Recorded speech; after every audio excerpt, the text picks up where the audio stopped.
வணக்கம் முருகன். டெல்லி டெல்லியில் நீட்டு தேர்வு வினாத்தாள் கசிஞ்சதாக சொல்லி தர்மேந்திர பிரதான் மோடி ஆட்சி பதவி விலகும்னு சொல்லி பாகிஸ்தான், பங்களாதேஷ், அமெரிக்கா மற்றும் கம்யூனிஸ்ட் நக்சல்களுடைய ஆதரவு பெற்ற இயக்கங்கள் போராடிட்டு இருக்கு. போராடி வன்முறை கலவரத்தை தூண்டுது. மக்களை நிம்மதியாக வாழ விடாம எல்லாம் இது பண்ணிட்டு இருக்கு. அதற்கு ஆதரவா இந்த பிரகாஷ் ராஜ், இந்த தமிழ்நாட்டில் உள்ள சில எச்ச பொறிக்கை அமைப்புகள், இந்த திருமாவளவன், இவங்க ஒரு போராட்டத்தை வழிநடத்தாங்கன்னா அந்த போராட்டம் பூராமே போலியான போராட்டம் தான். இந்திய தேசத்திற்கு எதிரான போராட்டம் தான்.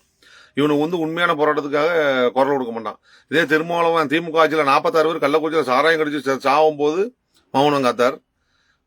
ஏகப்பட்ட பெண்களுக்கு எதிரான பாலியல் துன்பங்கள் நடக்கும்போது வாயில மௌனம் காத்திருந்தாரு. அப்பமெல்லாம் போராட மாட்டான். இப்போ புதுசா போராட வரான்.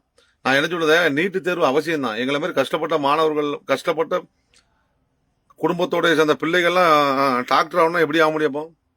இப்போ நான் ஒரு டிரைவர், சாதாரண டிரைவர். நான் முதலாக ஒரு ஓனருக்கு நான் வண்டி ஓட்டணும்னா அதுக்கு எனக்கு தேவை லைட் லைசன்ஸ். அதுக்கப்புறம் நான் வாடகை வண்டி, மற்றவங்களை ஏற்றிட்டு போகிற வண்டி ஓட்டணும்னா அதுக்கு தேவை பேஜ். அதுக்கப்புறம் பஸ்ஸு, இந்த டிராவல்ஸு, கனரக வாகனம் ஓட்டணும்னா அதுக்கு தேவை ஹெவி. நாங்கள் சாதாரண ஓட்டுநருக்கு எங்களுக்கு லைட்டு, பேஜி, ஹெவின்னு இருக்கும்போது மக்களோட உயிரை காப்பாற்றக்கூடிய டாக்டருக்கு முறையான தகுதி தேர்வு வேணும்ல.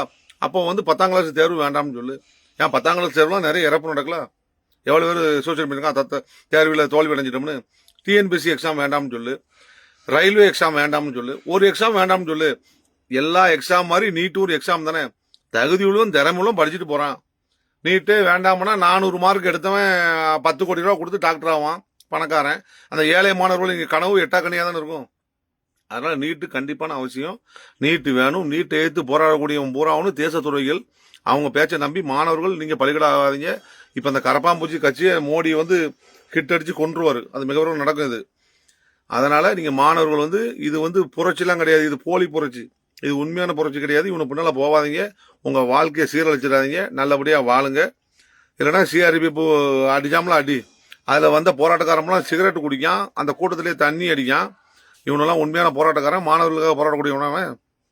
எச்ச நாய்கள். என்னைக்கு பிரகாஷ் ராஜுங்கிற ஒரு எச்சக்கல நாய் அந்த கூட்டத்துக்கு ஆதரவு தெரிஞ்சோ அன்னைக்கே தெரிஞ்சிட்டு இது போலி போராட்டம்.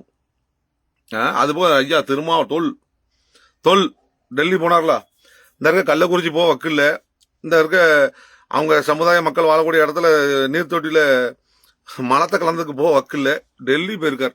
அப்பமெல்லாம் அந்த போராட்டத்தை பத்தி தெரியுதா?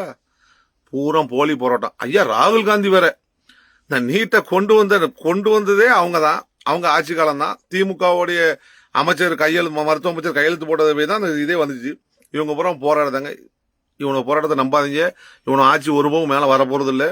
மோடி தான் மீண்டும் மீண்டும் பிரதமராக போறாரு. நாடு நல்லா பாதுகாக்கப்பட போகுது. இவனை பின்னால போய் உங்களுடைய வாழ்க்கையை இழந்துடாதீங்க.